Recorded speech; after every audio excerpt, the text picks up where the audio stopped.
Premier épître de Pierre, le chapitre 3 et le verset 17. Car il vaut mieux souffrir, si telle est la volonté de Dieu, en faisant le bien qu'en faisant le mal. Et un peu plus haut, il parle d'ayez une bonne conscience au verset 16. Voilà. Verset 15, sanctifiez-vous, soyez toujours prêts à vous défendre avec douceur et respect. N'ayez pas peur, ne soyez pas troublés.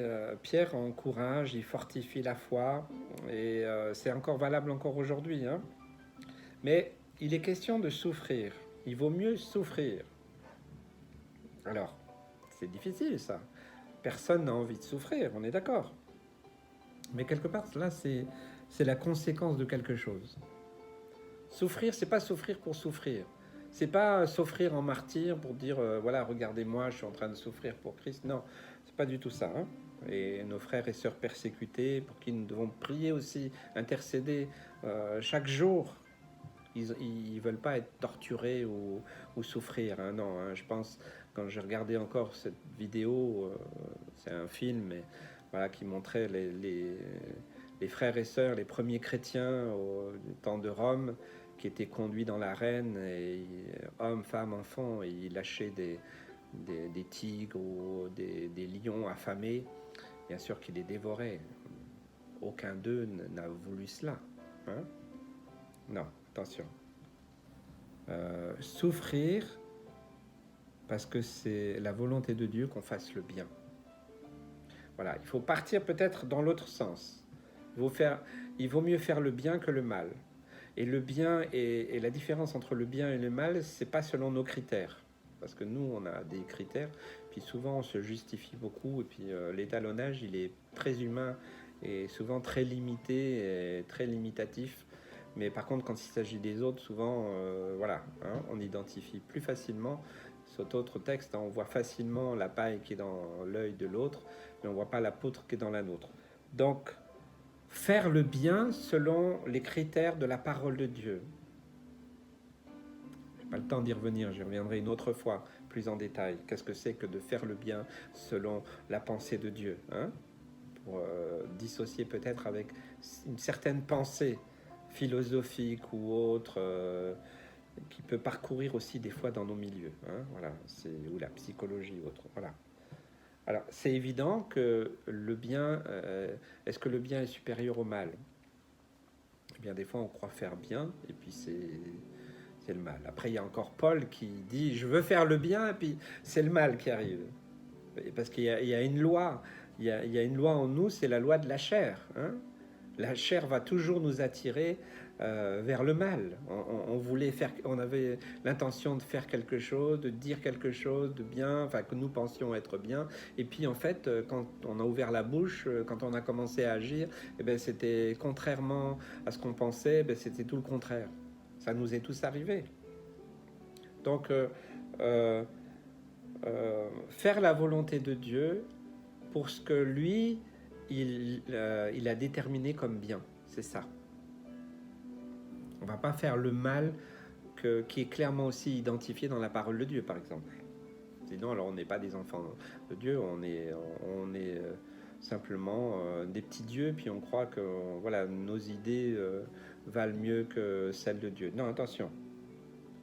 Donc si nous connaissons la parole de Dieu, ce que Dieu appelle bien ou ce que Dieu appelle mal, c'est clair, c'est pas selon nos critères, mais ce sont les critères bibliques, spirituels, réels, parole de vie, et avec l'exemple que nous a laissé aussi Jésus. Alors si réellement ça c'est dans nos cœurs, eh bien dans ce cas-là on fait la volonté de Dieu. On reste dans la volonté de Dieu. Bon, c'est pas toujours facile de rester dans la volonté de Dieu. Oui, hein, on est encore sur la terre. Hein, il faut attention de ne pas idéaliser. Voilà, ça nous arrive tous hein, de basculer entre le bien et le mal selon les critères de Dieu. Hein. Selon les critères des hommes, ils ont aussi des critères. Il y a des lois. Voilà, hein, quand vous roulez à 150 sur l'autoroute alors que c'est 120 ou 130, vous savez que vous dépassez la loi, que vous êtes en train de faire le mal par rapport à la loi du code de la route. Eh bien, il y a des codes aussi il y a un code, hein, un code biblique, un code spirituel. Et peut-être que beaucoup ne le connaissent pas. Ce ne sont pas des lois, des obligations, des il faut, tu vois, mais c'est une loi de vie. C'est, ce que Dieu a écrit, c'est pour nous éviter des problèmes. Parce qu'il nous connaît, il sait qu'on est faillible, on sait que ce n'est pas facile. Voilà.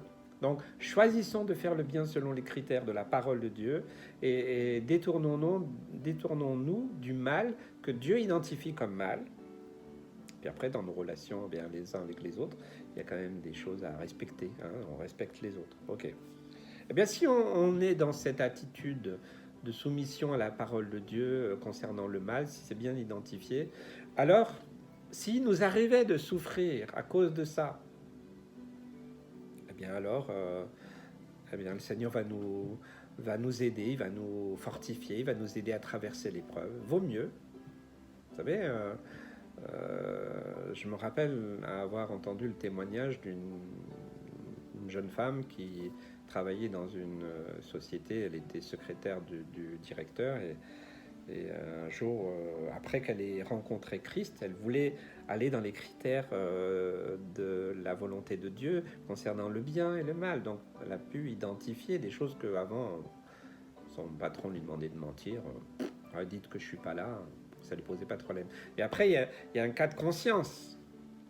Seigneur, voilà, que votre oui soit oui, que votre non soit non. Voilà, le parjure, le mensonge réellement, pas par omission, mais le mensonge volontaire, où il y a une adhésion, là c'est différent. Hein. Et bien son patron, après, ben, il a voulu continuer. Bon, il y a, oui, non, quand vous aurez un tel au téléphone, dites-lui que je ne suis pas là, racontez-lui ce que vous voulez. Et cette jeune femme était torturée dans son cœur. Elle aimait son travail, elle ne voulait pas déplaire à son patron, mais la loi de Christ, les critères de la parole de Dieu, pour elle, étaient supérieurs à ce que lui demandait ce patron. Alors, elle était torturée, mais elle a dit, écoutez, monsieur le directeur, je m'excuse, mais moi je suis chrétienne et je ne mentirai pas. Elle a fait ça une fois ou deux, quelques fois, je ne me souviens plus les détails, excusez-moi.